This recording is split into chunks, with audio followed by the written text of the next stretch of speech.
반갑습니다. 소개받은 구본곤입니다. 자, 오늘 여러분들하고 인공지능 시대 우리가 어떤 세상을 만나고 있는가에 대해서 같이 생각을 해보도록 하겠습니다. 자, 이거는 앞에 조금 이거 나올 때 조금 어둡게 해주시면 좋겠는데요. 소련 시절에 만든 안토노프 항공기라고 하는 비행기의 조종석입니다. 여러분들 보시기에 조종석의 자리가 지금 몇 개 있습니까? 모자 있는데 하나, 둘, 셋, 넷, 다섯, 6개가 있습니다. 지금은 몇 개 있죠? 2개. 기장, 부기장. 모자가 있는 곳은 통신사의 자리였었고요. 통신사 옆에 항법사의 자리. 그리고 유리창 앞에 있는 사람은 기장과 부기장. 그리고 오른쪽에 있는 두 사람은 기관사였습니다. 자, 기관사라고 하는 것은 이렇게 비행기에 많은 기기들을 모니터링하고 잘 작동하는지, 뭐 가끔 문제가 있으면 고치기도 해야 되는 그런 일들을 하는 사람이 기관사고, 통신사 말대로 관제탑과 통신을 하는 자리죠. 제일 먼저 없어진 건 통신사입니다. 여러분들이 지금 손에 들고 있는 스마트폰은 인류가 1969년 인간을 달에 보낼 때 썼던 지구상의 최고 성능의 컴퓨터보다도 몇만 배, 몇십만 배 뛰어난 통신기기를 여러분 손마다 다 갖고 있죠. 제일 먼저 통신사가 없어졌습니다. 그러다 보니까 그리고 기관사가 없어졌습니다. 비행기는 더 빨라지고 기기도 더 많아졌겠지만 이젠 다 기장, 부기장이 처리합니다. 마지막까지 있었던 거는 항법사입니다. 항법사는 비행기의 길을 안내해 주는 사람이에요. 자, 이 항법사 자리가 없어지게 된 건 우리나라와도 관계가 있습니다. 자, 다른 이 비행기의 마지막 모델, 80년대에 만들어졌었던 마지막 모델까지도 이 칵핏, 세 자리의 자리가 있었습니다. 기장, 부기장, 항법사. 그런데 이 항법사가 없어지게 된 것이 우리나라와 관계가 있어요. 아마 여러분들은 태어나기도 전 일이지만 1983년도 파리를 출발한 대한항공 007기가 항법사의 잘못이었는지 길을 잃었습니다. 소련 영공을 침범합니다. 소련 미사일을 맞고 격추당해서 269명 탑승객 전원이 숨집니다. 엄청난 참극이 일어났는데 이런 사고의 재발을 막자 논의를 국제민간항공기구 이카오라는 데서 했고, 가장 이런 유사한 사고를 막을 수 있는 방법으로 미국에 제안을 합니다. 미국이 운영하고 있는 글로벌 포지셔닝 시스템, 여러분들 갖고 있는 GPS, 자동 항법 장치를 개방해달라, 민간용으로 라는 요청을 합니다. 이게 근데 말이 안 되는 상황이에요. 여러분들이 지금 여러분들 다 손에 지금 GPS 장치를 다 달고 있지만 이거는 여러분들 위해서 만들어준 게 아닙니다. 그걸 위해서 지금 미국이 20개 정도의 위성을 지구궤도 위에 올려놓고 러시아는 러시아대로 글로나스라고 하는 자신들의 항법 시스템을 운영하고 있어요. 미국이 이걸 왜 만들었느냐? 그 당시에 소련하고 전쟁을 위해서 만들어서 운영하고 있었던 전략물자였습니다.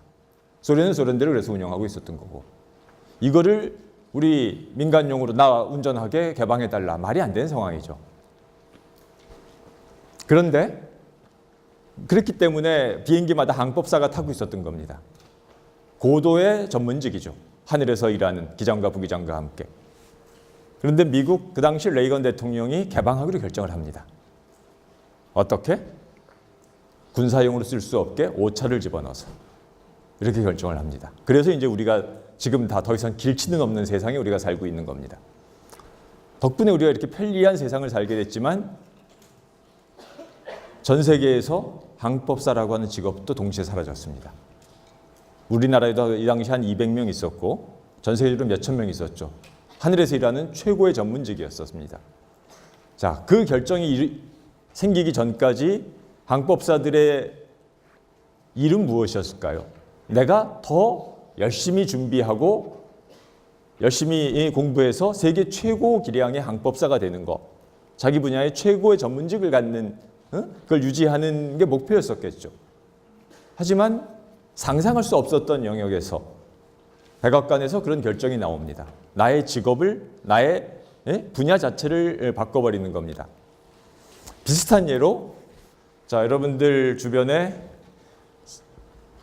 이런 거를 인해서 우리나라에서 MP3 플레이어를 제일 먼저 만들었습니다. 무척 잘 만드는 회사들이 우리나라에 여러 있었습니다. 전자사전 만들던 회사들도 많이 있었어요. 내비게이션 기기 만들던 회사들도 많이 있었습니다. 뭐 펜텍처럼 이렇게 휴대전화를 만들던 회사들도 많이 있었죠.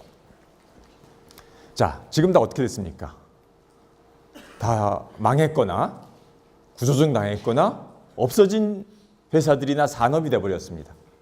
여러분들이 만약에 MP3 플레이어 회사에 있었다고 생각을 해보세요. 항법사처럼. 여러분들의 일은 무엇입니까? 세계에서 경쟁력 있는 제품을 만드는 게 아마 여러분들이 생각하는 당면 목표였을 겁니다. 이 분야에서 최고의 가성비 제품을 만들어낸다. 다양한 기능을 집어넣고 멋진 디자인을 입힌다라고 하는 게 여러분들이 전자사전 업체, 내비게이션 업체에 있었다라고 하면 아마 했을 일입니다. 근데 나의 운명을 누가 결정하느냐? 아무리 내가 세계 최고 가성비의 MP3 플레이어 전자사전을 만든다라고 할지라도 스티브 잡스의 머릿속에서 무슨 일이 일어나는지는 알 수가 없는 겁니다. 그 사람이 나와서 이것도 되고 이것도 되고 이것도 되고 몇 번 쇼한 다음에 세상이 바뀌어버리는 겁니다. 우리는 이렇게 편리한 세상을 살게 됐지만 항법사의 운명처럼 자신이 짐작할 수 없는 영역에서 결정이 일어나고 그 결정의 영향이 나와 내 가족과 나의 기업과 어떤 산업 자체에 영향을 끼쳐버리는 겁니다. 이것이 특정한 경우의 일들인가? 그렇지 않다라고 하는 게 우리가 지금 만나는 사실입니다. 점점 더 이런 변화가 가속화될 수밖에 없다. 이런 상황에서 우리는 그러면은 앞으로 무엇을 할 수 있을까? 기술의 소비자로서는 사용자로서는 편리한 세상이지만 나의 일과 관련해서는 어떤 세상이 될까를 고민해 봐야 됩니다. 자, 그래서 요새 뉴스만 틀면 이런 얘기들 나오죠. 10년 내에 직업 절반 정도가 사라진다. 더 충격적인 거는 초등학교 입학한 학생들이 직업을 가질 때면은 65%가 현재 존재하지 않는 직업을 갖게 될 것이다. 자, 이거 나온 게 올해 다보스 포럼에서도 이야기를 했지만은 2011년도 미국 노동부가 발표한 자료입니다. 벌써 이 초등학생은 올해 입학한 게 아니고 6학년이 됐습니다. 직업이 없어진다라고 하는 것과 동시에 새로운 직업들을 갖게 된다라고 하는 얘기인데 그러면은 무엇이 가장 지금 직업 관련해서 위험한 선택일 수 있냐? 지금 잘 나가는 직업을 선택하고 지금 잘 나가는 직업을 준비한다라고 하는 게 어쩌면은 가장 위험한 선택일 수 있어요. 대부분은 사라질 것이기 때문에. 그리고 무엇이 나올지 사실 알 수 없습니다. 이것은 이 핸드헬드 기기를 많이 조립하는 중국의 폭스콘 회사입니다. 아이폰 조립을 많이 하다가 노동자들이 많이 자살을 했죠. 그때 이 폭스콘의 모회사인 홍하이 그룹의 회장인 궈타이밍이라는 사람이 뭐라고 아주 싸가지 없이 얘기를 하냐 하면은 노동자도 동물인데 내가 100만 마리 넘는 동물을 관리하는 건 골칫거리다. 폭스콘이 전 세계에서 120만 명의 노동자를 고용하고 있습니다. 그렇게 말을 하고 1년 뒤 주주총회에서 앞으로 노동자 숫자만큼 100만 대의 로봇을 투입하겠다라고 발표를 합니다. 그리고는 로봇 회사를 차렸습니다. 아주 100만 대 넘는 로봇을 만들 거니까 수지가 맞죠? 폭스봇 회사를 만들어서 지금 5만 대, 6만 대씩 노동자들 순차적으로 대체해 가고 있습니다. 여기서 설계한 것을 조립하는 회사죠. 설계는 다른 나라가 하고 여기서는 조립만 하는 회사인데 이거를 사람보다 기계가 더 완벽하게 해내는 거죠. 자본가 입장에서는 사람을 쓸 이유가 없습니다. 야근을 시킬 일이 있나, 휴일근로, 휴가 이런 것들이 애초 발생하지 않는 로봇을 선택하는 거죠. 자, 이거는 기사입니다. 프로야구 기사인데 이걸 사람이 쓴 게 아니고 로봇이 쓴 겁니다. 제가 조금 읽어볼게요. 제가 직업이 기자니까. 기아는 29일 열린 홈 경기에서 SK를 5대4 1점차로 간신히 꺾으며 안방에서 승리했다. 기아는 양현종을 선발로 등판시켰고 SK는 윤희상이 나섰다. 팽팽했던 승부는 9회 말 투아웃에 타석에 들어선 피레이에 갈렸다. 자, 이걸 로봇이 썼습니다. 서울대 언론정보학과 이준환 교수팀이 만든 로봇이 쓴 건데 지금 여러분들이 외국 신문에서 만나는 기업 실적 기사는 다 로봇이 씁니다. 오토메이티드 인사이트라고 하는 기사를 기업 실적 발표, 분기의 실적 이런 것들을 다 로봇이 씁니다. 왜 그게 가능하냐? 과거에는 그게 종이에 기록했었습니다. 종이로 됐지만 지금은 다 디지털로 돼 있죠. 프로야구 기록의 경기입니다. 프로야구에는 프로야구 기록원이라고 하는 직종이 있어요. 옛날에는 기록지에다 기록을 했는데 지금은 태블릿이나 컴퓨터에 직접 기록을 합니다. 자, 구멍 뻥뻥 뚫어 놓은 데다가 경기가 끝난 다음에 숫자만 들어오면 되는 겁니다. 그랬더니 이거를 자 신속함과 정확함에서 인간이 따라갈 수가 없는 거예요.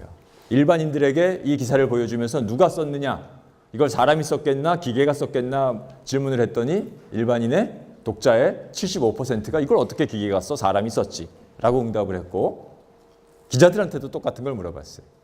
기자들도 65%가 이거는 사람이 쓴 거야. 인간 기자가 쓴 게 맞아 라고 답변을 했습니다. 이런 상황으로 접어들었습니다. 자, 이걸 보고 저처럼 20몇 년을 기자 생활한 사람은 충격이었지만 그래도 나는 오래 했다. 할 만큼 했다.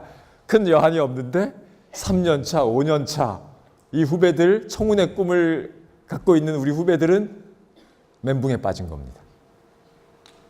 앞으로 이해보다 신속하고 정확하게 기사를 쓸 수 있을까? 이거는 프로야구 경기가 끝나면 0.5초 만에 전 구장의 경기가 다 올라옵니다. 사람이 상대할 수가 없어요. 이 상황에서 어떻게 해야 될까? 저는 근데 조금 다르게 생각해 보자 그랬어요. 야, 여태 이걸 사람이 해왔단 말이야? 사람이 얘보다 정확하고 빠르게 할 수 있습니까?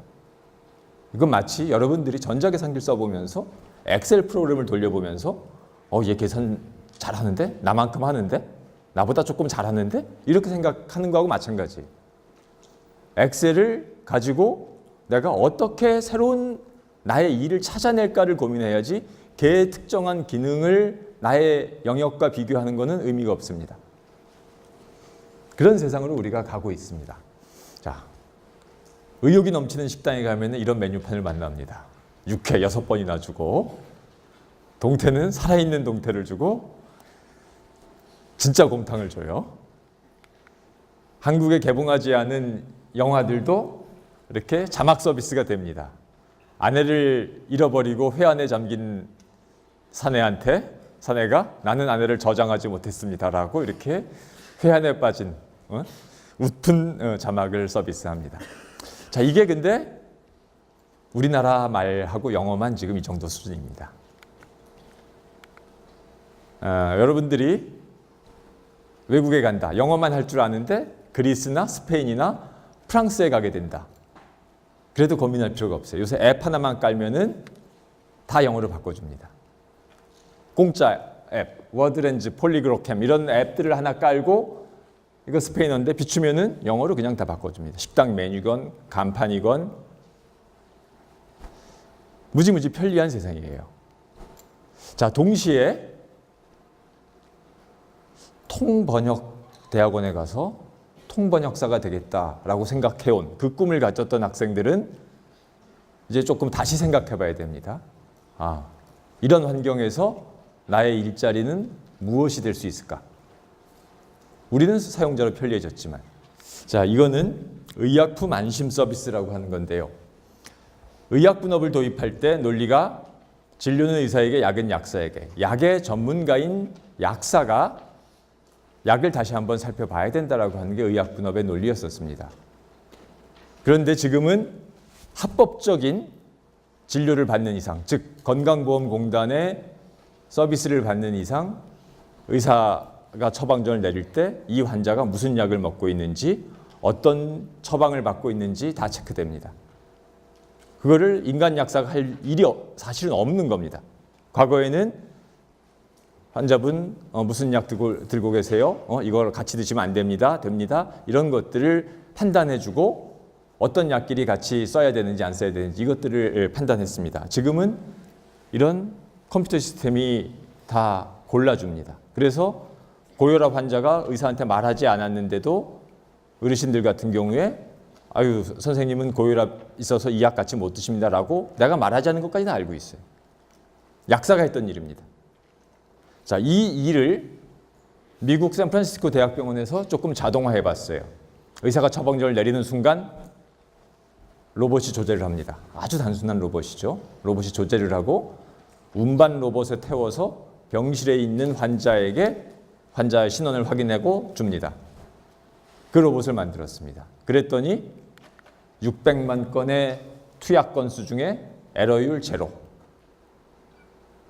인간 약사 자격증을 따고 대학병원에 취업한 고급 인력 인간 약사가 했을 때 평균 에러율 2.8%. 자, 저 모두가 치명적인 약화 사고는 아니었겠지만 상당수는 약화 사고가 될 수 있었을 겁니다. 이걸 개발하는데 1,500만 달러 들었어요. 한 번 쓰고 말 거 아니고 계속 쓸 것이며 다른 병원들로 얼마든지 쓰겠죠. 약사라고 하는 직업을 저 병원에서 유지하고 있다고 하면 그거는 효율성 때문은 아닙니다. 다른 이유 때문에 잠정적으로 유지하고 있는 거죠. 자, 이런 상황에서 우리가 이제 무엇을 할 수 있을 것인가? 자, 여러분들은 아마 기억에 별로 없을 텐데 앞으로 새로운 천년이 오면 정보화 세상이 될 거다라고 하는 전망이 90년대 말에 아주 장밋빛으로 팽배했습니다. 뉴 밀레니엄을 앞두고 다양한 준비, 장밋빛 희망들을 같이 내걸었습니다. 그때 인기 있었던 자격증이 하나 있습니다. 정보 검색사라고 하는 자격증이 있었어요. 이게 인터넷 검색을 잘하는 공인 자격증인데 전문가급 1급, 2급, 3급 있었고 동네마다 학원들이 많이 있었습니다. 신문들도 저런 게 뜬다라고 소개를 하고 자, 정보 검색사의 자격증이라고 하는 게 우리한테 미래를 알려주는 하나의 시금석입니다. 왜? 정보 검색이 중요해진 미래가 됐습니다. 엄청나게 중요해진 세상이 온 거죠. 그런데 과연 그것이 직업으로 존재했느냐? 라고 하는 것은 별개의 문제입니다.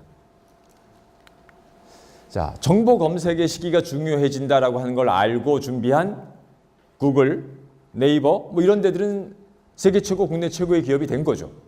하지만 개인들이 그런 세상이 올 거라고 생각을 하고 개인적 차원에서 준비한 정보 검색사 자격증은 아무 쓸모가 없는, 지금 어디 가서 말하기도 창피한 자격증이 돼버린 겁니다. 이것이 바로 미래의 속성입니다. 미래라고 하는 것은 예측될 수 없기 때문에 미래입니다. 그것이 예측되면은 미래가 될 수 없습니다. 제임스 데이터라고 하는 하와이 대학의 유명한 미래학자가 미래는 아무도 예측할 수 없다. 미래를 예측하고 싶은 사람은 점쟁이한테 가라. 그 사람만 미래를 예측한다. 미래학자는 미래학이라고 하는 것은 미래의 다양한 가능성에 대해서 생각해보고 준비하는 것을 따릅니다. 예측할 수 없다. 자, 지금 아마 코딩 교육, 소프트웨어 교육도 아마 정보 검색사의 자격증하고 비슷한 운명이 될 가능성이 높습니다. 가장 보편적이고 그리고 어쩌면 그거는 인공지능이 컴퓨터가 가장 잘할 수 있는 영역일 수도 있기 때문에. 자, 이거는 1997년 IBM의 딥블루 컴퓨터와 가리 카스파로프 체스 경기가 열렸을 때입니다.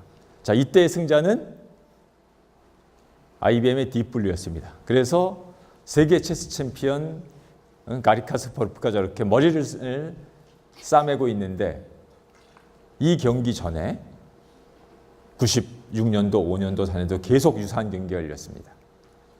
그때 승자는 가리 카스파로프. 통산전적으로 앞섭니다. 하지만 아무 의미가 없습니다. 인간과 기계의 대결은 인간이 이기면 내년에 또 합니다. 기계가 이기면 그 종목 자체가 없어집니다. 증기기관차가 처음 나왔을 때 사람하고 달리기 해봤어요. 누가 더 빠른가? 자동차가 나왔을 때 마차하고 달리기 했습니다. 누가 더 빠른가? 이번에 알파고 대국이 바로 그런 겁니다. IBM의 왓슨 컴퓨터, 여기 대학의 감동근 교수님 이거 개발하는데 개발팀이기도 했는데, 자 2011년도에 제퍼디 쇼라고 하는 퀴즈쇼에서 왓슨이 인간 전설적인 우승자들을 꺾고 우승을 했습니다. 알파고하고 비슷해요. 바둑 경기 망치려고 알파고가 출전한 게 아닙니다. 왓슨이 퀴즈 대회 상금 따먹으려고 나온 게 아닙니다. 여기에서 보여준 것은 퀴즈 대회의 규칙을 왓슨을 위해서 아무것도 바꾸지 않았습니다. 왓슨이 인간 퀴즈 대회에 적응을 한 겁니다.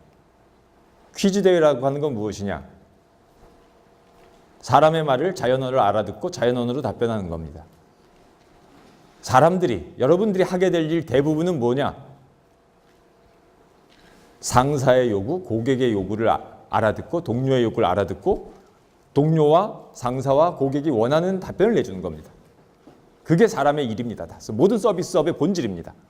교수의 일도 변호사의 일도 모두가 다 그런 일입니다. 그 일을 바로 퀴즈입니다. 나에게 던져진 질문을 이해해서 원하는 답변을 내준다. 그런데 누구보다도 정확하고 신속하게 답변을 했다. 지구상에 가장 퀴즈 잘 푸는 사람보다 얘가 더 잘 풀었다. 라고 하는 게 본질입니다. 자, 얘가 퀴즈 대회에 지금 나와 있어서 그렇지 다른 영역으로 간다. 라고 하면은 알파고와 제퍼디 쇼와 똑같은 상황들이 벌어질 수밖에 없습니다. 미국 조지아 공대에서 인공지능을 가르치는 교수가 조교로 왓슨을 써봤습니다. 질 왓슨이라고 하는 이름을 달았는데 학생 아무도 이 조교가 사람이 아닌 인공지능이라고 생각하지 못했습니다. 학생들은 이 질 왓슨이라고 하는 자신들의 수업 담당 조교를 이번 학기 최우수 조교로 추천했습니다. 완벽하게 학생 개개인별로 맞춤형 도움말을 주고 사람이 인간 조교가 해줄 수 없었던 기능들을 해줬기 때문에 이렇게 최우수 조교로 추천이 됐습니다. 저런 인공지능 컴퓨터가 우리의 영역으로 들어올 때 일어나는 변화 중에 하나입니다.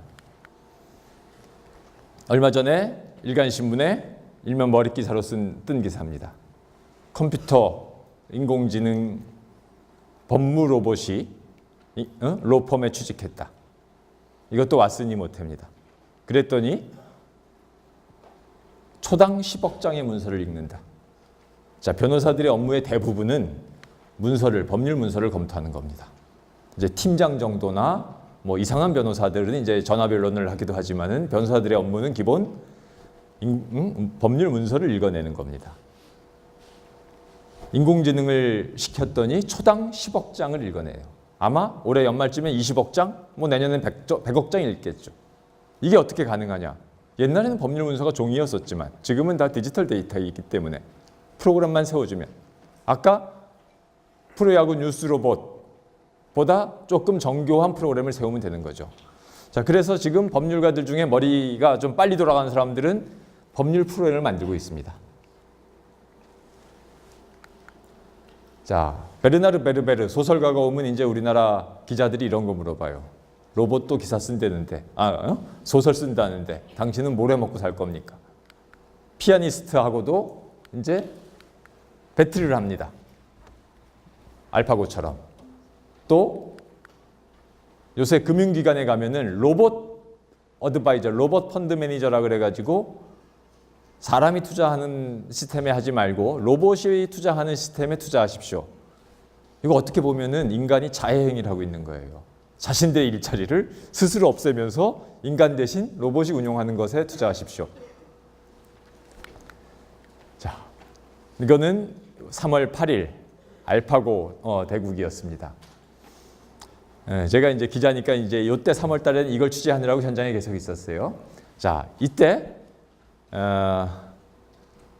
세 사람이 다 선정을 다짐하면서 우리의 호프 이세돌이 이때 뭐라 그랬냐면은 내가 이긴다. 몇 대 몇으로? 5대 0으로 이긴다라고 얘기를 했죠. 자, 그런데 첫날 졌습니다. 3월 9일. 졌을 때 표정이 그렇게 어둡지 않아요. 이때 이세돌이 지고 나서 했던 말이 있어요. 내일부터 내가 이깁니다. 이길 겁니다. 네 판 이길 겁니다. 라고 우리한테 안심시켜주는 말을 했습니다. 이세돌은 그동안 사람하고만 둬봤지 기계하고는 처음 둬본 겁니다. 뭐 실수도 했을 수 있고 하지만 고수답게 한 판 더 봤더니 감 잡았다. 알파고류 봐도 감 잡았다. 라는 자신이 생긴 거죠. 그래서 우리한테 그렇게 말을 했습니다. 둘째 날 경기를 했습니다. 둘째 날 경기 끝난 다음에 이세돌 표정입니다. 질 자신이 없다는 이세돌은 이런 표정 거의 우리한테 보여준 적이 없습니다. 이때 이세돌이 했던 말은 내가 이국 내내 한순간도 알파고에 앞섰던 적이 없었다. 3경기가 남았는데 한 판이라도 이길 수 있을지 모르겠다. 자, 알파고의 쌩얼을 본 겁니다. 드디어. 이게 이세돌만의 표정은 아닐 것 같고 저는 인공지능 시대를 만나는 우리 모두의 표정과 유사하다라고 봅니다. 자, 그런데 이게 손자병법에 지피지기면 백전 불태라고 그랬는데 제가 2월 달부터 이세돌을 취재하고 다니는데 너무 상대에 대해서 잘 모르고 있었어요. 그래서 좀 불안했습니다, 사실. 이게 올해 1월 달에 네이처지에 실린 알파고 알고리즘인데 사실 1년 전에 DQN이라고 하는 똑같은 방식의 인공지능을 딥마인드에서 발표를 했었습니다. 2015년도 2월 네이처지. 이건 비디오 게임에 적용을 했었던 거고 올해 초에 발표된 거는 바둑에 적용했을 따름입니다. 그게 어떤 결기를 보여주냐면 자, 이게 그림인데 좀 보여드릴게요. 이게 블록 격파, 벽돌 깨기라고 하는 게임인데 이게 처음에는 얘가 어떻게 경기를 하는지를 몰라요. 그러다가 경기가 좀 진행되면서 스스로 학습을 해서 아는 겁니다. 이게 400번 해봤더니 이제 조금 감 잡았어요. 그리고는 점점 익혀서 인간 프로게이머 수준보다 금방 월등해집니다. 아무것도 가르쳐주지 않았는데.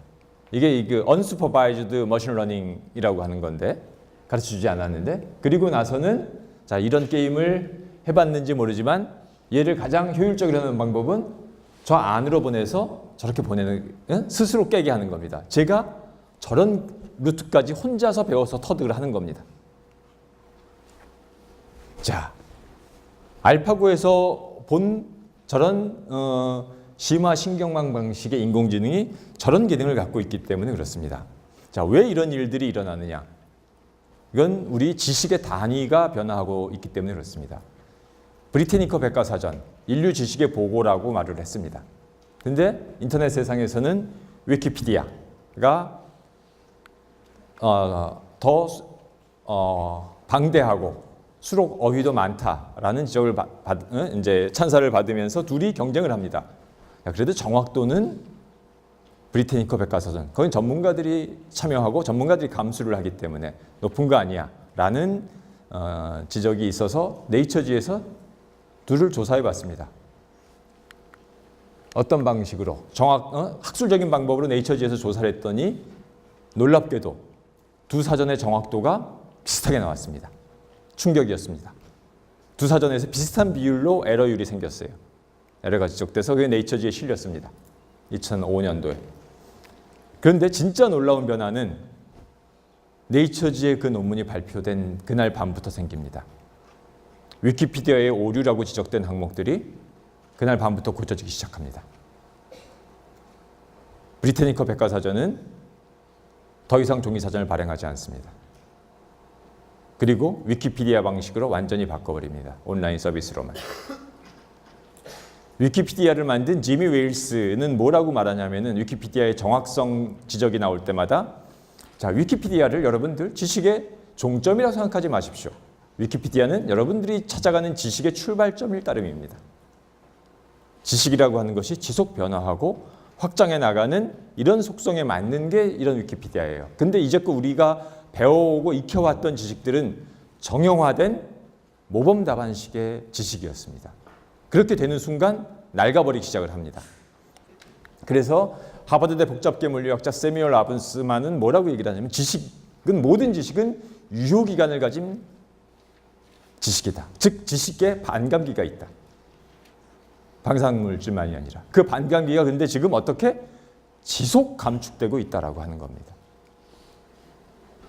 왜? 지식의 생산량이 폭증하고 있기 때문에 지식이 점점 빨리 유효기간이 단축되고 있는 겁니다. 자, 요새 의대에서 어떻게 가르치냐 하면요. 본과 1학년 때 가르치면서 지금 니네가 배운 이 방법을 가지고 개업한 다음에 시술하면 너 망한다. 환자한테 소송 걸린다. 4학년 때 다시 배우고 개업한 다음에 취업한 다음에 다시 배워야 된다라고 가르칩니다. 과거에 동네에 있었던 의사 선생님들은 대학교 때 배운 걸 가지고 70살 될 때까지 그냥 써먹은 의사 선생님들 그런 시절이 있었습니다. 지금은 불가능한 시절이 됐습니다. 지식의 유효기간이 단축되기 때문에. 자, 그래서 여기 여러분들 학교 다닐 때 태양계 행성 몇 개를 배웠습니까? 여기도 9개로 배웠죠, 학생들. 지금은 여러분들보다 똑똑한 학생들은 초등학생들은 8개를 배웁니다. 자, 천체에 관한 지식이 바뀔 때 옛날에는 천동설에서 지동설로 바뀌는데 몇천 년, 몇만 년 걸렸습니다. 지동설이 다시 상대성 이론, 빅뱅 이론, 블랙홀 이론으로 바뀌는데도 몇백 년 걸렸고요. 지금은 여러분들 보듯이 여러분들 당대에 바뀌는 겁니다. 이번에 목성 탐사선 준호가 가서 얼마나 많은 발견을 또 보내올지에 따라서 우리의 인식은 계속 바뀔 수밖에 없어요. 자, 지동설을 설파한 갈릴레이가 왜 그럴 수 있었느냐? 그 당시에 우주를 관찰할 수 있었던 사람은 갈릴레이 세상에 한 사람이었습니다. 망원경을 만든 사람이 갈릴레이였으니까. 지금은 여러분들 누구나 다 나사의 홈페이지에 가서 무한한 정보를 그냥 다 접속해서 볼 수 있습니다. 자, 이런 상황에서 우리나라에 새롭게 요구되는 것은 지속학습 능력입니다. 그런데 성인들의 이 실질 문맹률이라고 하는 게 우리나라는 되게 문맹률이 높아요. 한글은 읽을 줄 알지만 대학을 졸업한 이후에 혹은 성인이 된 다음에 지속학습을 하지 않기 때문에 고등학교 때 최고 수준의 성취를 기록하지만 그 이후부터 공부를 하지 않습니다. 그게 우리 사회의 특성입니다.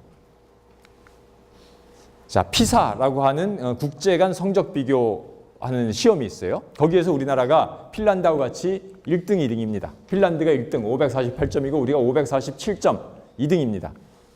수학. 그런데 이거를 단위 시간당, 학습 시간당 비교를 하면은 우리나라는 세계 꼴찌입니다. 사실 여러분들이 다 지나온 과거이고 저도 이제 기성세대니까 책임이 있는데 우리가 학생들한테 학습 고문을 하는 식으로 교육 시스템을 만들어 놓은 거예요. 이렇게 되니까 고등학교를 졸업하고 대학생이 돼서부터 이제 진짜 공부를 해야 되는데 학습 의욕이 사실 안 나는 겁니다. 너무 우리가 힘들게 불필요한 공부를 해왔기 때문에. 자, 그래서 연령대별로 문해력을 조사를 해봤는데 우리나라는 출발점에서 15살, 일본과 함께 세계 최고입니다. 그런데 여러분들 나이 20대 초반까지만 그 성적이 유지되고 지속 하락합니다. 이게 무서운 그래프입니다.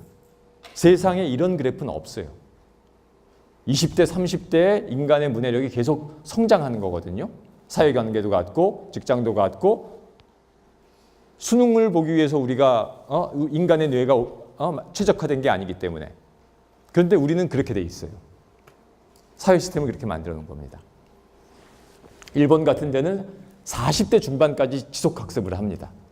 자, 이런 인공지능 시대에 지식이 빨리 변화하는 게 속성이라고 그랬는데 거기에서 우리는 가장 취약한 구조를 만들고 있는 거예요. 진짜 배움이 필요한 성인 이후에 학습 의욕이 떨어지는 이런 사회 구조를 만든 거죠. 자, 그래서 엘빈 토플러, 6월 달에 숨진 엘빈 토플러가 한국 학생들을 보면서 이런 얘기를 했습니다. 15시간을 나중에 필요하지도 않을 지식을 배우기 위해서 한국 학생들이 허비하고 있다.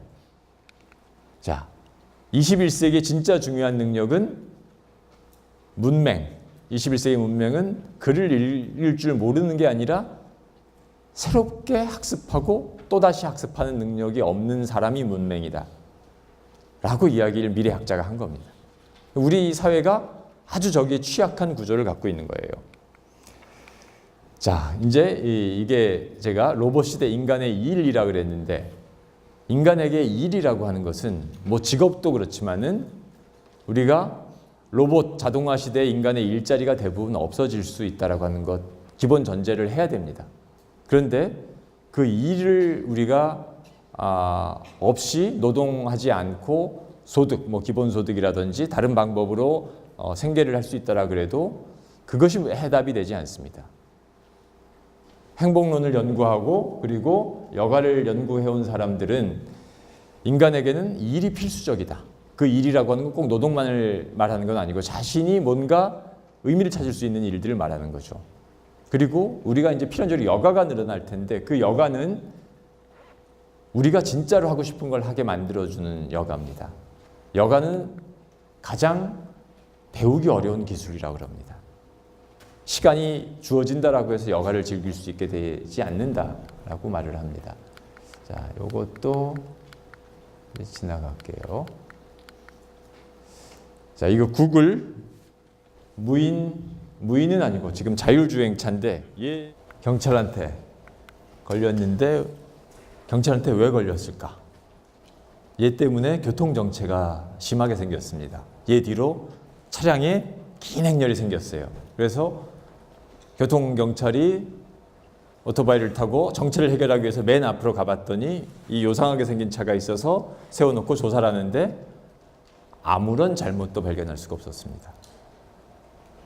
물론 저 차에는 스티어링 휠도 없고 엑셀러레이터, 브레이크 이런 거 다 없어요. 온오프 버튼과 음성 명령으로만 작동을 하는데 근데 잘못을 찾으려고 하는데 아무것도 잘못을 못 찾았어요. 근데 정체는 발생했습니다. 왜 그런가? 알고 봤더니 쟤는 규정속도를 지켜서 운전하고 있었습니다. 그러다 보니까 규정속도를 지키는 한 차 때문에 1차로 도로에서 엄청나게 긴 정체가 생긴 거였습니다. 자, 왜 규정속도를 지켜서 운전했는가? 설계자가 규정속도대로 운전하라라고 명령을 넣어줬기 때문에 그런 거죠. 만약에 옆차대로 운전해라, 적당히 운전해라 우리처럼 라고 소프트웨어 프로그램을 짜놨다면 저 회사 망하겠죠. 소송당하겠죠. 구글. 자, 그런 게 무엇을 의미하냐. 이건 이제 전차 실험이라고 하는 건데 트롤리 프로그램이라고 하는 건데 사람은 모든 교통사고에서 개별적입니다. 하나하나가 다 개별적인데 이런 프로그램은 갑자기 보행자가 나타났다. 뭐 물리물체이기 때문에 관성에 따라서 충돌을 피할 수 없는 상황이 옵니다. 그때 사람을 구하기 위해서 자신을 희생시킬 것인가? 자신의 신체적 혹은 재산적 피해를 감수할 것인가? 어린아이를 희생시킬 것인가? 아니면 노인을 희생시킬 것인가? 이런 문제 앞에서 인간은 다 하나하나가 개별적이지만 조금 아까 구글 자율주행차의 소프트웨어 프로그램을 해주듯이 인간은 우리가 여기 결정을 해줘야 됩니다. 이제 왜? 기계는 우리가 결정한 대로 설계한 대로 움직이는 도구이기 때문에. 그래서 이제 이런 것이 바로 알고리즘 사회의 특성이 됩니다. 편리해지지만 동시에 이거는 인간은 무지와 무작위 우연의 보호막에 숨을 수 있었지만 우리가 이 효율화를 위해서 모든 것을 데이터화하고 알고리즘화하는 이상 더 이상 기계한테 우연과 무작위, 무지를 허용할 수 없습니다. 그러면은 이제껏 생각해보지 않았던 복잡한 문제에 우리는 봉착하게 되는 겁니다. 자, 조금 더 어떤 복잡한 문제에 들어가는지 한번 보여드릴게요. 이게 접니다. 전데 제가 일본에 가서 페퍼라고 하는 로봇하고 좀 얘기를 좀 해봤는데, 자, 우리 한번 여기서 조사해보세요. 저런 거 있으면 하나 사겠다. 사겠다 하시는 분들 손 들어봐 주세요. 절대 안 사겠다. 여기 절대 안 사겠다가 맞네. 자, 조금 더 영상 하나 더 보시죠. 이게 이제 보스턴 다이내믹스라고 하는 로봇 회사에서 자신들이 만든 사족보행 로봇을 홍보하는 영상에서 하나 캡처를 받아온 건데, 이 로봇이 얼마나 균형을 잘 잡는가를 보여주기 위해서 연구원이 발길로 한번 차봤습니다. 근데 바로 균형을 잘 잡았어요. 그랬더니 이 사람이 전 세계에서 악플을 받고 있습니다. 로봇 학대남이 돼가지고 로봇을 발로 차다니. 저거는 자동차 실험할 때 더미 실험한 거하고 똑같고, 뭐 집에서 세탁기 2번 돌렸다고 청소기 2번 돌렸다고 청소기가 갑자기 불쌍해지는 그런 사람은 없습니다. 근데 이런 일들이 생겨나는 겁니다. 만약에 얘 대신에 아까 그 일본 가정에서 있던 페퍼를 저 자리에 갖다 넣었다. 페퍼가 얼마나 균형을 잘 잡는지 한번 발길로 차봤다. 아마 놀라운 반응이 아마 일본에서 일어날 겁니다. 자, 이거는 우리한테 감정에 대해서 새로운 거를 묻습니다. 인간의 감정은 도대체 무엇인가? 대상에 실제하는 것인가? 아니면 내 마음속에만 있는 것인가? 아까 그 페퍼를 보면서 여기 학생들은 별로 갖고 싶지 않다라 그랬는데, 많은 사람들이 그걸 보면 갖고 싶다는 사람들이 더 많아요. 왜? 걔가 우리 애한테 웃음을 주고 기쁨을 주고 반가움을 주고 행복하게 해주니까. 그런데 그걸 보면서 뭔가 좀 이상하지 않았어요. 얘는 페퍼라고 하는 로봇은 그런 감성 인식형 로봇을 우리가 만나게 되면 걔는 절대 우리한테 좌절과 슬픔과 외로움과 뭐 이런 걸 절대 주지 않습니다. 그런 느낌을 우리한테 주는 로봇이 있다라고 하면 걔는 안 팔리죠. 그 회사 망합니다. 절대 우리는 그런 기능을 로봇에 설계하지 않아요. 아까 구글 자율주행 자동차가 법을 지켜라 라고 우리가 집어넣는 것처럼 로봇을 설계할 때 우리는 절대 그런 기능들을, 우리가 원하지 않는 감정 세트를 집어넣지 않습니다. 그런데 여러분들 한번 생각해 보세요. 감정이라고 하는 것은 여러분들은 슬픔을 알기 때문에 기쁨을 아는 것이고, 외로움을 알기 때문에 반가움과 사랑을 아는 겁니다. 배신을 경험했기 때문에 신뢰라고 하는 걸 중요하다라고 생각할 겁니다. 모든 성공담의 스토리에는 그만큼의 좌절이 들어 있습니다. 그런데 우리가 그걸 설계할 때는 한쪽 사이드를 지우고 우리가 원하는 써니 사이드만 가져올 겁니다. 걔가 현실 앞에 들어오면 걔랑 관계는 깊어질 수밖에 없어요. 저렇게 얼굴도 없는 걔한테도 우리가 감정이입을 하는데, 아까 그녀 허에서 만났던 테오도르라고 하는 남자 주인공, 아름다운 자신의 매력적인 아내가 있지만 아내는 한 성깔 하는 인간 여자입니다. 아내의 모든 욕을 맞춰줄 수 없죠. 힘들죠. 하지만 사만다라고 하는 인공지능은 나한테 완벽하게 모든 걸 맞춰줍니다. 내가 통제할 수 있고 내가 조종할 수 있는 인공지능이 훨씬 더 나를 행복하게 해준다고 생각할 수 있습니다. 앞으로 아마 섹스 로봇 같은 것도 나올 겁니다. 가장 지금 유망한 분야 중에 하나예요.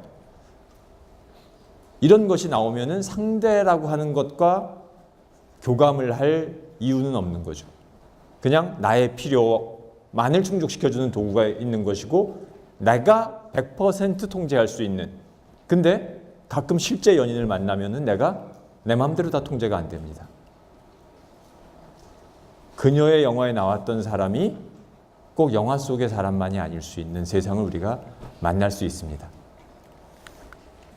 자, 그래서 앞으로는 이제 감정 인식 기능을 로봇이 갖게 된다라고 하는 것은 우리한테 감정의 본질이 무엇인가 라고 하는 것도 생각해 보게 하는 인류가 여태 한 번도 경험해보지 않은, 생각해보지 않았던 주제를 생각하게 만드는 환경이 돼가고 있습니다.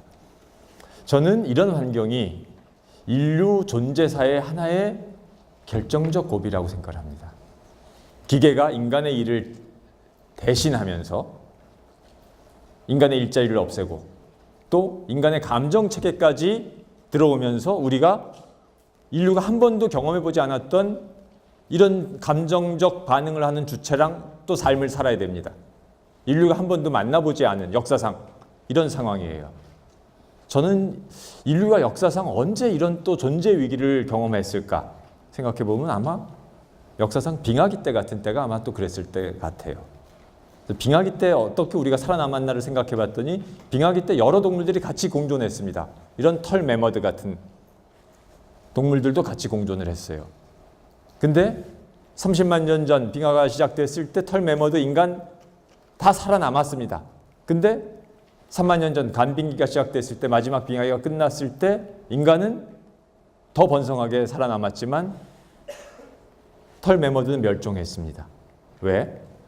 너무나 빙하기에 최적화된 상태로 적응했기 때문에. 다른 동물들은 모두 DNA에 자신의 생존 정보를 전수하죠. 우리도 DNA를 받았습니다. 부모로부터. 하지만 우리에게가 받은 DNA는 우리가 최소한 의지합니다. 나머지는 인간은 유동화된 지식의 형태를 가지고 자신의 생존 정보를 보강해 가는 겁니다. 그래서 우리가 우주 공간에까지 가서 살 수가 있게 된 거죠. 즉 지식의 힘 때문에 인간이 인간일 수 있었던 것이고, 그런 빙하기가 간빙기, 간빙기가 다시 빙하기로 되는 이런 급변하는 상황에서도 지식의 힘은 유연함과 새로운 해결 능력을 우리에게 던져주는 겁니다. 그것이 인간과 다른 모든 동물들을 구별하는 결정적인 차이입니다. 자, 어디에서 그런 유연함과 창의성을 길러낼 수 있느냐? 저는 그게 호기심이라고 생각합니다.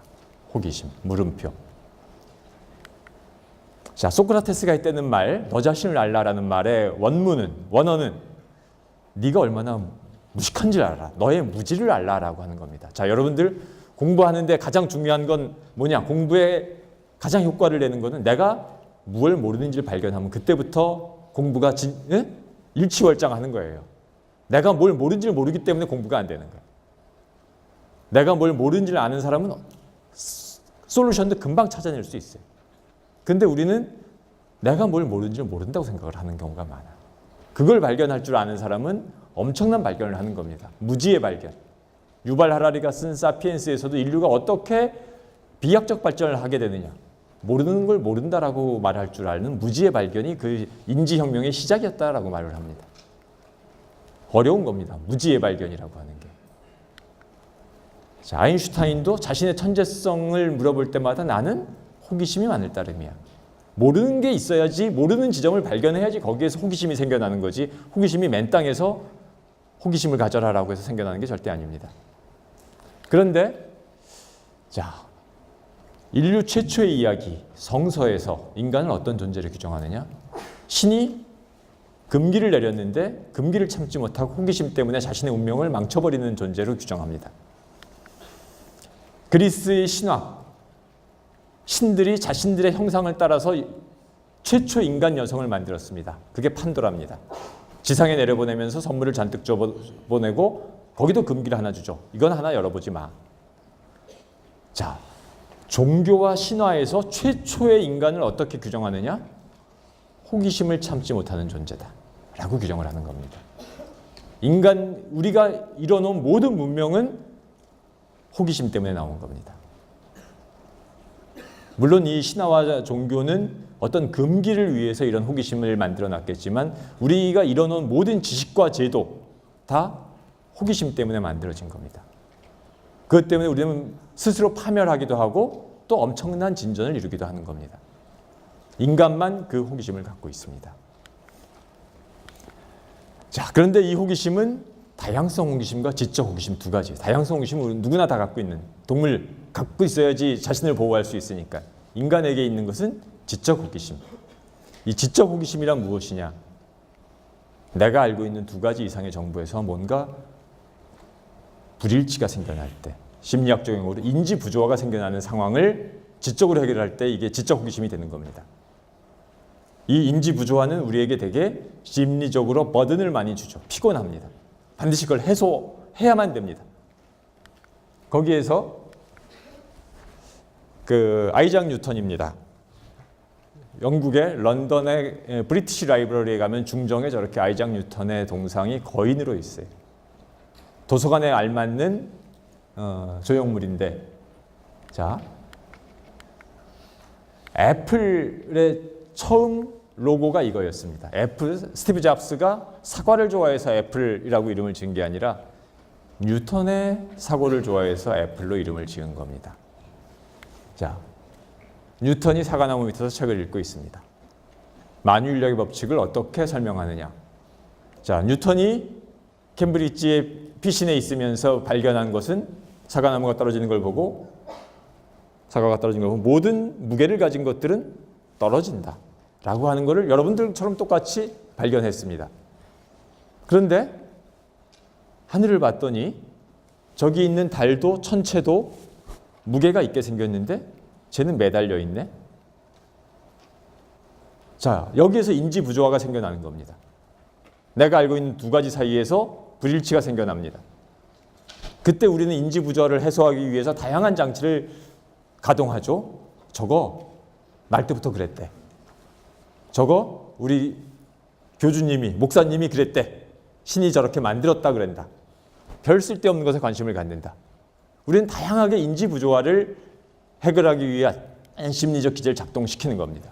거기에서 뉴턴 같은 사람은 아까 거인의 동상에서 나왔던 내가 조금 더 멀리 보았다라고 하면 그것은 거인의 어깨 위에 서 있었던 덕분이다라고 말을 합니다. 자, 내가 가진 인지 부조화를 해소하기 위해서 앞선 사람들의 도움을 얻는 거죠. 그게 이제 거인의 어깨 위에 올라가고자 노력을 하는 겁니다. 자, 이거는 그 경기도 연천에 가면 전곡리 선사박물관이라는 데가 있어요. 우리나라 최대의 그 구석기 유적입니다. 제가 작년 여름에 저길 가보고 조금 놀랐어요. 멋있어서 놀랐는데 우리나라에서 이런 아슐리안 주먹도끼라고 하는 이게 구석기 시대의 일종의 스마트폰 플러스 맥가이버 갈쯤 되는 만능 도구입니다. 이게 우리나라에서도 발견됐는데 이걸 발견한 사람은 한국인이 아니었습니다. 한국인이 아니고 주한미군 상병 그렉보원이었습니다. 주한미군, 한국에 오는 주한미군이 그렇게 많이 공부한 사람이 오는 게 아니죠. 근데 이 친구가 발견한 거예요. 제가 놀라움을 발견한 거. 왜 몇만 년 동안 한반도에 살았던 우리 조상들 눈에는 저 돌이 눈에 안 띄었고 잠깐 한국에 다니러 온 주한미군은 산책하다가 저게 보였을까? 그 차이는 무엇일까? 왜? 우리 조상님들은 저기에서 사냥하고 철렵하고 텐트 치고 놀고 많이 했을 텐데 왜 우리 눈엔 저 돌이 안 보이고 저렇게 잠깐 산책하는 미국인 눈에만 저게 보였을까? 그 차이는 무엇일까? 그게 이제 저는 호기심. 근데 그 호기심 어디서 나타나느냐? 기본적으로 입력된 인지 부조화를 일으킬 만한 지식이 있어야 됩니다. 저 주한미군은 대학 다닐 때 고고학 강의를 들었답니다. 그러고 와서 저 이상한 돌을 보고 사진을 찍어서 프랑스의 유명한 고고학자에게 보냅니다. 그래서 답신을 얻고 한국의 고고학자에게 가져가서 그때부터 이제 발굴이 시작되게 됩니다. 그 덕에 우리는 저렇게 엄청난 구석기 유적을 갖게 됐어요. 자, 이것이 갖는 의미라고 하는 것은 우리가 호기심은 그냥 나오는 것은 아니다. 자, 어디에서 나오느냐? 스티브 잡스가 스테이 헝그리, 스테이 풀리시라고 말한 거는 세계 최고의 부자가 스탠퍼드, 세계 최고의 대학을 나오는 학생들한테 결핍을 얘기합니다. 결핍이 있을 때 우리는 뭔가 추구하게 되기 때문에. 자, 이세돌이 사국에서 사국에서 승리를 하게 되는데 이때도 전혀 예상하지 못했습니다. 이세돌이 질 거라고 생각을 했어요. 70분이나 시간을 더 썼고 알파고보다 여전히 몰리고 있었습니다. 근데 78수를 두면서 알파고가 오작동을 하기 시작을 하고 리자인하죠. 이세돌은 저걸 어떻게 발견하게 됐을까? 저는 이세돌이 인간 기보에 없는 수를 발견한 건데 그건 끝까지 가봤기 때문에 발견할 수 있었던 것이다. 한계에 가봤기 때문에. 주역에 이건 신영복 선생이 즐겨 쓰시는 휘호인데 통입니다. 통할 통자. 주역 계사편에 이런 말이 있습니다. 궁즉변, 변즉통, 통즉구. 이게 우리가 말하면 지금 궁하면 통한다. 궁즉통의 어원입니다. 자, 궁하면 저절로 통하는 게 아니라 궁, 이게 다할 궁입니다. 다하는 지점, 한계까지 도달해봐야지 내가 이제껏 써봤던 모든 기능이 안 된다 라고 생각해서 비로소 변화하고자 하는 마음을 먹게 됩니다. 그러지 않고 아무리 개혁해라, 변화해라, 바꿔라라고 해서 안 바뀝니다. 내가 궁극의 지점까지, 다하는 지점에까지 가봐야지 변화하고자 하는 마음이 내 마음에서 생겨요. 그러면 변화하고자 합니다. 궁즉변. 그리고 나서 변화하면 소통하게 되고 통하면 오래 간다라고 하는 게 주역의 원리입니다. 자, 그래서 지난 가을에 서울 광화문 교보문고에 이런 글판이 실려 있었습니다. 70대 여성 시인 메리 올리버라고 하는 미국의 시인인데 이 할머니 시인이 인공지능이나 로봇을 알 리는 없지만 저는 이분의 시 구절이 우리를 정확하게 말해준다라고 생각을 했어요. 이 우주가 우리에게 준 두 가지 선물, 사랑하는 힘과 질문하는 능력. 자, 원문이 이렇습니다. 이 우주에서는 우리에게 두 가지 선물이 주어진다. 사랑하는 능력과 질문하는 능력. 그 두 가지 선물은 우리를 따뜻하게 해주는 불인 동시에 우리를 태우는 불이기도 하다. 자, 제가 그 인공지능을 생각하면서 책을 작년에 집필하는 작업을 하고 그러면서 생각했던 과연 인류 역사의 위기라고 말할 정도로 모든 것들을 기계와 자동화가 대체해 나가고 있는 이 시점에 인간의 일은 무엇인가? 라고 생각할 때 저는 그것은 인간은 결핍이 인간의 유일한 장점이다. 왜? 우리는 결핍을 벗어나기 위해서 로봇을 설계하고 도구를 만듭니다. 도구는 절대 도구에 결핍이 있고 결함이 있으면 그건 잘못 만들어진 겁니다. 인간의 결함을 해결하기 위해서 우리는 도구를 만든 것이고 도구는 결핍이 있으면 안 됩니다. 잘못 만들어진 겁니다. 근데 우리는 감성을 가진 유기체이기 때문에 우리는 결핍에서 뭔가를 찾아냅니다. 감성적 결핍 때문에 우리는 공감하는 능력을 갖게 되는 것이고 누군가와 사랑하고 싶고 나누고 싶은 겁니다. 지적인 결핍 때문에 뭔가 우리는 모르는 게 생겨나는 거고 그걸 알고 싶어 하는 겁니다. 아무리 로봇이 뛰어나지고 막강해진다라고 하더라도 인간처럼 이런 결핍을 아마 가질 수 없을 겁니다. 결핍을 흉내내겠지만 가질 수 없을 겁니다. 그것이 우리가 앞으로 어떠한 상황에 닥치더라도 우리가 그 궁극에 도달하게 되면은 우린 스스로 이것이 가지고 있는 한계를 보게 되면서 결함과 결핍을 느끼고 뭔가 사람다운 길을 찾아나가는 추구를 하게 될 것이다 라고 생각을 합니다. 뭐 질문하고 싶은 학생들 손을 들어주시면 아마 마이크를 전달해 드릴 겁니다. 안녕하세요. 미디어학과 2학년 황인우라고 합니다. 먼저 강의 정말 잘 들었고요. 굉장히 흥미있는 주제로 말씀해 주셨는데 엘빈 토플러가 말하기를 우리나라 한국 학생들은 15시간을 미래엔 필요 없는 지식을 가지고서 공부한다고 그런 말을 했는데 예. 우리나라 교육자들이 그거를 전혀 모를 리가 없다고 생각하거든요. 예. 제가 생각할 때도 그런 지금 배우고 있는 현행 교육 과정도 어떻게 보면은 필요가 없다고 보기도 할 수 있는데 또 어떻게 보면은 아까 말씀했듯이 지적 호기심을 불러일으키는 기폭제가 되는 그런 계기를 마련할 수 있는 그런 지식이라 생각하는데요. 그렇다면 만약에 지금 우리나라 교육 과정을 어떻게 바꿔야 한다면은 어떤 방향을 바꿔야 될지 한번 생각을 들어보고 싶습니다. 예. 오늘 이제 그 얘기까지는 길게 못했는데, 자, 제가 이제 요새 교육에 관해서 관심을 갖고 이 문제가 지금 사실 교육의 문제가 됐습니다. 우린 그럼 뭘 배워야 될 것인가? 근데 배워야 되는 건 맞습니다. 배우는 인지 격차가 생기려면은 두 가지 이상의 정보가 있어야지만 입력된 정보가 있어야지 생겨나는 거기 때문에 없는 상태는 아무것도 안 생겨요. 그런데 저는 지금 여러분들이 갖춰야 될 지적인 능력은 전 두 가지라고 봅니다. 하나가 호기심. 호기심을 위해서 우리가 최소한의 지식을 집어넣는 거고 호기심을 아까 그렉본이라고 하는 병사가 호기심을 그냥 보고 돌 날카롭네 하고 지나치지 않고 그 이후의 프로세스를 밟아 나가는 것, 그 프로세스도 배워야 되고, 그리고 또 하나는 정보 판별 능력입니다. 즉 비판적 사고 능력입니다. 자, 이것이 왜 중요하냐?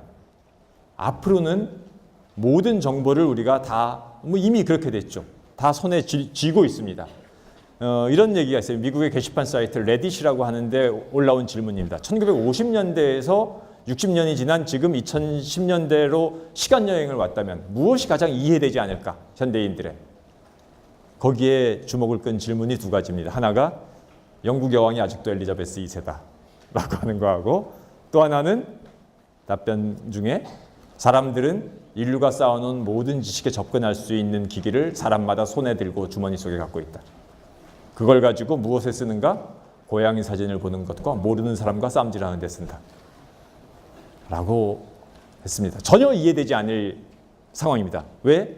과거에는 그런 지식에 접근하기 위해서는 엄청난 비용과 노력을 기울여야지만 지식의 정보에 접근할 수 있었는데, 지금 우리가 다 갖고 있는데 그거를 그런 용도로 쓰고 있다는 걸 50년대 사람은 이해할 수가 없는 겁니다. 자, 이런 환경에서 우리가 그 정보를 캐내는 가장 중요한 능력은 호기심입니다. 그래야지 긁어 모을 수 있으니까. 자, 긁어 모은 다음에 어떻게 해야 돼? 걸러내야 됩니다. 자신만의 필터가 있어야 됩니다. 해밍웨이가 이런 말을 했어요. 좋은 작가가 되려면 어떻게 해야 됩니까? 라고 물어보니까 좋은 작가는 머릿속에서 헛소리 감지기를 작동시켜야 된다. 작가는 진실을 재구성해내는 게 직업인데, 진실을 재구성하기 위해서는 헛소리 감별 능력이 있어야 된다는 겁니다. 자, 여러분들한테도 이렇게 정보가 무한해지는 환경에서 필요한 능력이 바로 그겁니다. 호기심을 가지고 내가 주도로 뭔가를 찾아내고, 그리고 찾아낸 것, 이것이 좋은 건지 나쁜 건지 판단하는 능력이 또 그만큼 중요한 거죠. 그게 크랩 디텍터라고 하는 헛소리 감지기라고 하는 거를 우리 모두 다 장착해야 된다. 그걸 가지면 우리가 앞으로 얼마든지 무한한 지적 탐험을 해나갈 수 있는 능력을 갖게 되는 거죠. 네, 그런 것들을 우리가 교육시키기 위해서 한번 노력해야 되고, 여러분들은 스스로 이제 다 그런 기능들을 갖추는 사람들만이 사실은 살아남을 수 있을 겁니다. 네, 또 질문하실 학생. 강 변호사님이 아까 기사 쓰시는 인공지능에 대한 이야기를 하시면서 네. 초년차 기자가 된 지 얼마 안 된 초년차들이 걱정된다 이런 식으로 앞으로 기사를 네. 대신 쓰는 네. 인공지능이 발달할 건데 어떻게 될지 네. 걱정된다라는 식으로 이야기를 하셨었는데요. 예. 강 원장님이 만약에 초년차가 된 입장에서 이러한 변화를 맞이하게 된다면 어떤 식으로 행동을 하시거나 대처를 하실지 궁금합니다. 생각해 본 적이 없는 어려운 질문입니다. 내가 지금 젊은 기자였었다라고 하면 저걸 어떻게 대처할 수 있을까? 글쎄, 저도 이거 깊이 생각해 보질 않아서 어떻게 대처할 수 있을지 모르겠는데, 제가 지금 기자라는 직업을 한 27년째 하고 있는데, 그걸 하면서 저는 요새 와서 조금 이 직업이 괜찮구나라는 생각을 하게 됐어요. 왜 그러냐면은 처음에 한 10년, 15년까지는 이 직업이 가져다 주는 통찰이라든지 어떤 능력 같은 게 보이질 않았습니다. 그런데 같은 일을 한 20 몇 년 이렇게 하다 보니까 일종의 이제 문장을 보고 계속 지식을 보면서 그걸 정리해내는 일을 하는 건데, 그게 습성화돼 가지고 다른 사람들하고 조금 다른 캐리어 패스를 20 몇 년 한 사람하고 좀 다르다는 느낌이 좀 들어요. 그래서 저는 요새 무척 재미난 경험들을 많이 하는데, 이런 인공지능 시대랑 맞는 것도 있고, 내가 무엇을 발견하고 나의 능력을 찾아내는데 오래 걸렸습니다. 제가 아까 소개한 그 책, 로봇이 대 인간의 일이라고 하는 책을 어떻게 쓰게 됐냐. 저는 그 고등학교 때 전공을 대학 가서 뭘 하겠다고 생각을 했어요. 그래서 저는 사춘기를 좀 심하게 알았고 철학과를 가고 싶었어요. 그래서 철학과를 갔고, 그게 10년, 20년 동안 아무짝에도 쓸모가 없는 일이었습니다. 그 사회에서 직업으로 필요하는데 없죠. 아무데도 필요하는데 없고, 근데 제가 생각했었던 것은 항상 사람이란 뭐냐, 뭐 이런 생각을 고등학처럼 이제 개똥철학을 평생 하고 산 거야. 그런데 어느 순간 로봇이 사람 비슷해지게, 아까 우리 영상을 봤듯이 그런 상황들이 오는 겁니다. 내가 생각해 왔었던 게 한 40년, 50년 가까워져서 뭔가 연결이 되는 느낌이 있어요.